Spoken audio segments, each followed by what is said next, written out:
इंतहाई खतरनाक अटैक की इत्तलात इस वक्त सामने आ रही हैं। दुबई में एक इंतहाई अहम शख्सियत पर ड्रोन हमला। ये मखसूस हदफ कौन था? ईरान ने इसे टारगेट क्यों किया? इस वक्त इसराइली मीडिया से लेकर पूरे आलमी मीडिया पर इस बड़े हमले का चर्चा है। इसके साथ ही साथ कुछ और बड़ी डेवलपमेंट्स भी ईरान जंग के हवाले से हुई हैं। कुछ इंतहाई अहम तरीन अपडेट्स हैं जो आपके सामने रखनी है। ईरान जंग इस वक्त आपके सामने है और इस जंग में अब जो दायरा कार है इस जंग का वो बहुत तेजी से बढ़ता जा रहा है।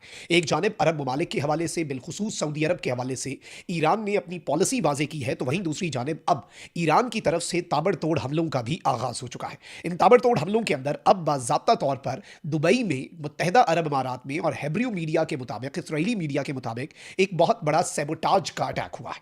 एक इस तर्ज का अटैक जिसमें एक हाई राइज बिल्डिंग में बिल्कुल टारगेट करके किसी एक मखसूस फ्लैट के अंदर मखसूस तरीके से एक कार्रवाई जो है उसे सरंजाम देने की कोशिश की गई है। ये सारी की सारी डिटेल्स जो हैं ये आपके सामने रखते हैं, लेकिन उससे पहले दरखास्त यही है कि हमारे इस चैनल को रिपोर्ट किया जाता है। रिपोर्टिंग का असर जो है वो ज़ाहिर इस तरह से होगा कि आप इस वीडियो को लाइक करें, एक के बजाय ज़्यादा से ज़्यादा कमेंट्स करें, और अगर हो सके तो इस वीडियो को मुख्तलिफ व्हाट्सएप ग्रुप्स में शेयर भी कीजिएगा। मैं जल्दी जल्दी खबरों पर आऊँगा, लेकिन उससे पहले एक छोटी सी दरखास्त के ओवरसीज़ हमारे जो पाकिस्तानीज़ हैं उनके लिए बिलखुसूस एक छोटा सा चंद सेकंड्स का मैसेज है। आप ये मैसेज देखें, फिर आगे बढ़ते हैं। रमज़ानुल मुबारक का आगाज़ हो चुका है और ईद की आमद ओवरसीज़ पाकिस्तानीज़ के लिए ये एक बड़ा अहम मौका होता है जब वो अपने प्यारों को बैरून मुल्क से, पीछे पाकिस्तान में मौजूद अपने प्यारों को पैसे भेजते हैं। और इसके लिए वो ढूंढ रहे होते हैं आसान तरीका, बेहतरीन रेट्स, इंतहाई कम फीस और सबसे अहम तरीन चीज कि सिक्योर तरीका हो जिससे पैसे भेजे जा सके। उसके लिए आप इस्तेमाल कर सकते हैं टैप टैप सेंड। ये इस्तेमाल करना इंतहाई आसान है। ऐप डाउनलोड करें, अमाउंट एंटर करें, अपने रिसिपिएंट का नाम लिखें, बैंक सेलेक्ट करें और आपके पैसे आपके प्यारों के पास इंतहाई महफूज और तेज तरीन तरीके से पहुंच जाएंगे। अगर आप मेरा प्रोमो कोड इस्तेमाल करते हैं शहाब, SHAHAB, कोई भी ट्रांसफर भेजते हुए आप इस प्रोमो कोड का इस्तेमाल करते हैं तो आपको बोनस अमाउंट भी मिलेगी। तो जितने ओवरसीज पाकिस्तानी हमें देख रहे हैं, अभी टैप टैप सेंड डाउनलोड करें, अपने प्यारों को महफूज और तेज तरीन तरीके से बेहतरीन रेट्स के ऊपर इंतहाई कम फीस के साथ पैसे भेजें और सबसे अहम तरीन चीज ये कि मोहब्बतें बांटें। अब जरा खबरों पर आ जाते हैं नाज़रीन इकराम। सबसे पहले तो ईरान के पासदारान इनकलाब ने जो 25वीं और 26वीं वेव है ऑपरेशन ट्रू प्रॉमिस 4 की, वादा सादिक 4, ये इनके इस ऑपरेशन का नाम है, और इसकी 26वीं वेव जो है उसका जो इख्तिताम हुआ और गुज़श्ता 24 घंटे के दौरान ईरान के पासदारान इनकलाब का क्लेम बहुत बड़ा है। ये क्लेम करते हैं कि हमने 200 अमरीकी फौजी हलाक और ज़ख्मी किए हैं, यानी टोटल जो मरे और ज़ख्मी हुए हैं वो 200 हैं। ये ईरान की साइड का क्लेम है। पासदारान इनकलाब ने बताया कि 21 अमरीकी बहरीन में नेवल अड्डे पर मारे गए। तेहरान रिफाइनरी पर हमले के बाद हैफा रिफाइनरी को निशाना बनाया गया। अमरीकी तेल के जहाज़ को भी हमने निशाना बनाया है। दूसरी जानिब इसराइली वज़ीर आज़म बेंजामिन नेतन्याहू ने कहा है कि पासदारान इनकलाब के जो अहलकार हथियार डाल देंगे उन्हें हम बख्श देंगे। उन्होंने कहा कि ईरान के हमलों का निशाना बनने वाले तमाम ममालिक के साथ खड़े हैं। ईरानी हमलों का निशाना बनने वाले ममालिक से हम राब्ते में हैं। इसराइली वज़ीर आज़म ने दावा किया कि अमरीका के साथ मिलकर ईरान की फ़ज़ाई हुदूद पर तकरीबन मुकम्मल कंट्रोल हासिल कर लिया गया है। ईरानी हुकूमत के खात्मे के लिए मुनज़्ज़म मंसूबा मौजूद है। लेकिन अब यहाँ पर ईरान जो है उसने एक बड़ा स्ट्रेटेजिक मूव खेला है।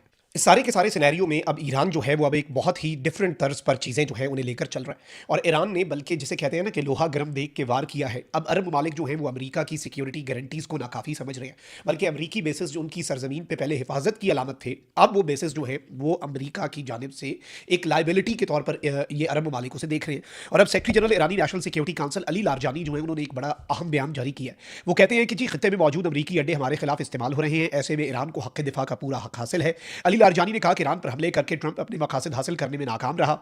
अमरीका अपने गलत अंदाजों के दलदल में फंस चुका है। ईरान को खित्ते के मुमालिक से कोई मसला नहीं। खित्ते के मुमालिक जानते हैं कि अमरीका अब उनकी सिक्योरिटी यकीनी नहीं बना सकता। अमरीकी अड्डे दुश्मनों के लिए इस्तेमाल होंगे तो ईरान हक़ दिफा में उन अड्डों के खिलाफ कार्रवाई करेगा।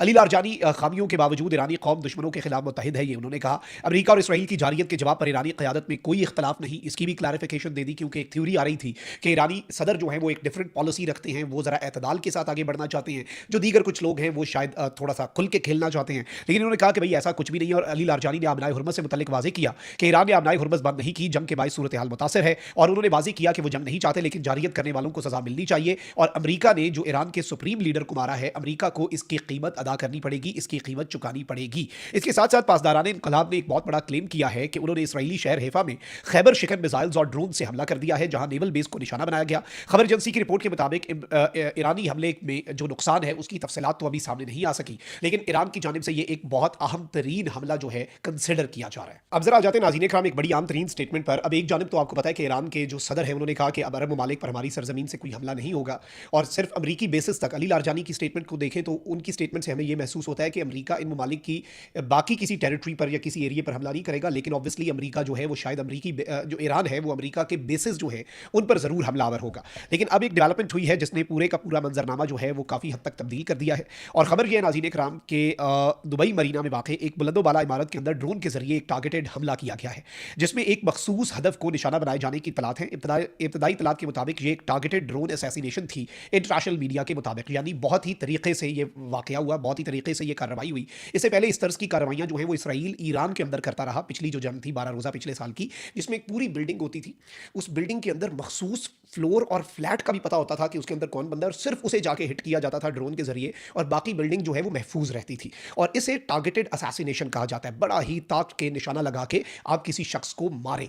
अब जो तशवीशनाक चीज़ सामने आ रही है और अमेरिका के लिए एक बहुत बड़ा चैलेंज हो सकता है, और इसमें असल चीज़ ये नहीं है कि ईरान कार्रवाई कर रहा है, असल चीज़ ये है कि ईरान को ये इंटेलिजेंस कौन प्रोवाइड कर रहा है। इससे पहले अमरीकी ओहदेदारों ने वॉशिंगटन पोस्ट को बताया, ट्रंप ने इसका जवाब नहीं दिया, सेक्रेटरी ऑफ वॉर ने इसका जवाब नहीं दिया कि रशिया इंटेलिजेंस प्रोवाइड कर रहा है ईरान को, एग्जैक्ट लोकेशंस बता रहा है, इसीलिए अमेरिका को पिन पॉइंट करके ठोका जा रहा है, मारा जा रहा है ईरान की तरफ से। और बहुत सी जगहों के ऊपर जो मामलात हैं वो इसी तर्ज पर है। अब हेब्रियो मीडिया जो है वो ये रिपोर्ट कर रहा है कि एक गाड़ी जो है उसे आग लगी, और एक इस गाड़ी को बेसिकली आग लगी, एक शार्पनल जो है वो ड्रोन का इसे आकर लगा। और वैसे तो अब इसके हवाले से दुबई की अथॉरिटीज़ ने ये तस्दीक की है कि इस गाड़ी के अंदर एक पाकिस्तानी ड्राइवर जो है, ज़ाहिर बात है नीचे गाड़ियाँ चल रही होती है, बिल्डिंग के नीचे आके कुछ लग रहा है, तो उसमें एक पाकिस्तानी ड्राइवर जो है वो जान से गया है। लेकिन ड्रोन का टारगेट जो है वो ये बताया जा रहा है कि मरीना 23 रेजिडेंशियल टावर था, ये इजरायली मीडिया रिपोर्ट कर रहा है, where American intelligence officers are allegedly staying.